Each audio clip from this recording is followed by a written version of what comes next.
किसी घने जंगल में एक शेर और एक शेरनी साथ रहते थे। वे दोनों एक दूसरे से बहुत प्रेम करते थे। हर दिन दोनों साथ में ही शिकार करने जाते और शिकार को मारकर साथ में बराबर बराबर खाते थे। दोनों के बीच में विश्वास और भरोसा भी खूब था।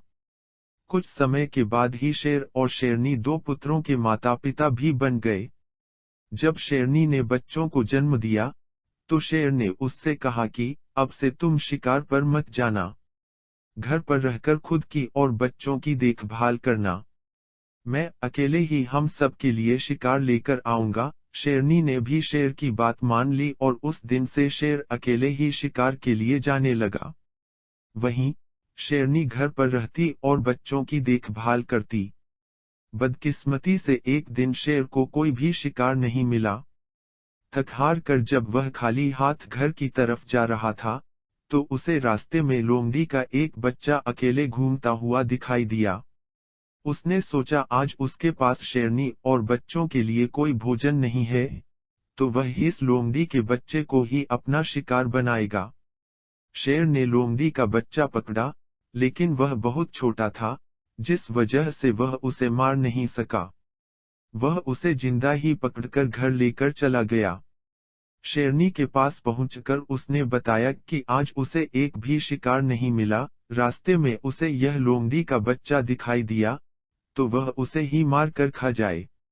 शेर की बातें सुनकर शेरनी ने कहा, जब तुम इस बच्चे को नहीं मार पाए, तो मैं कैसे इसे मार सकती हूँ?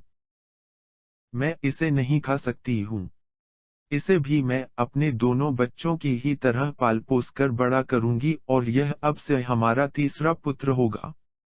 उसी दिन से शेरनी और शेर लोमड़ी के बेटे को भी अपने पुत्रों ही तरह प्यार करने लगे। वह भी शेर के परिवार के साथ बहुत खुश था। उन्हीं के साथ खेलता कूदता और बड़ा होने लगा। तीनों ही बच्चों को लगता था कि वह सारे ही शेर हैं। जब वह तीनों कुछ और बड़े हुए, तो खेलने के लिए जंगल में जाने लगे। एक दिन उन्होंने वहां पर एक हाथी को देखा। शेर को दोनों बच्चे उस हाथी के पीछे शिकार के लिए लग गए। वहीं लोमड़ी का बच्चा डर के मारे उन्हें ऐसा करने से मना कर रहा था। लेकिन शेर के दोनों बच्चों ने लोमड़ी के बच्चे की बात नहीं मानी और हाथी के पीछे लगे रहे और लोमड़ी का बच्चा वापस घर पर शेरनी माँ के पास आ गया। कुछ देर बाद जब शेरनी के दोनों बच्चे भी वापस आए, तो उन्होंने जंगल वाली बात अपनी माँ को बताई। उन्होंने बताया कि वह हाथी के पीछे गए, लेकिन उनका तीसरा भाई डर कर घर वापस भाग आया। इसे सुनकर लोमड़ी का बच्चा गुस्सा हो गया।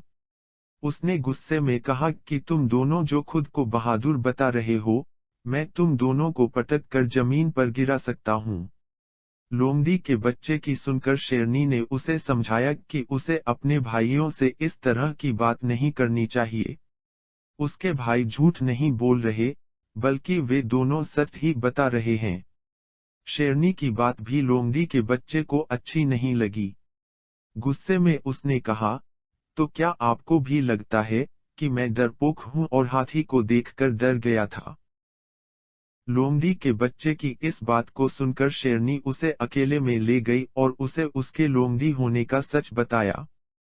हमने तुम्हें भी अपने दोनों बच्चों की तरह ही बड़ा किया है, उन्हीं के साथ तुम्हारी भी परवरिश की है, लेकिन तुम लोमड़ी वंश के हो और अपने वंश के कारण ही तुम हाथी जैसे बड़े जानवर को देखकर डर गए और घर वापस भाग आए।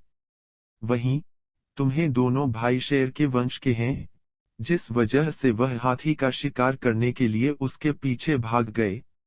शेरकनी ने आगे कहा कि अभी तक तुम्हारे दोनों भाइयों को तुम्हारे लोमड़ी होने का पता नहीं है। जिस दिन उन्हें यह पता चलेगा वह तुम्हारा भी शिकार कर सकते हैं। इसलिए अच्छा होगा कि तुम यहाँ से जल्द ही भाग जाओ और अपनी जान बचा लो। शेरनी से अपने बारे में सच सुनकर लोमड़ी का बच्चा डर गया और मौका मिलते ही वह रात में वहां से छिपकर भाग गया। इस कहानी से हमें यह सीख मिलती है कि कायर और डरपोक वंशज के लोग अगर बहादुर लोगों के बीच भी रहें, तो भी वह बहादुर नहीं बन सकते हैं। उनकी आदतों में उनकी वंशज की सोच और दक्षता की झलक बनी रह सकती है।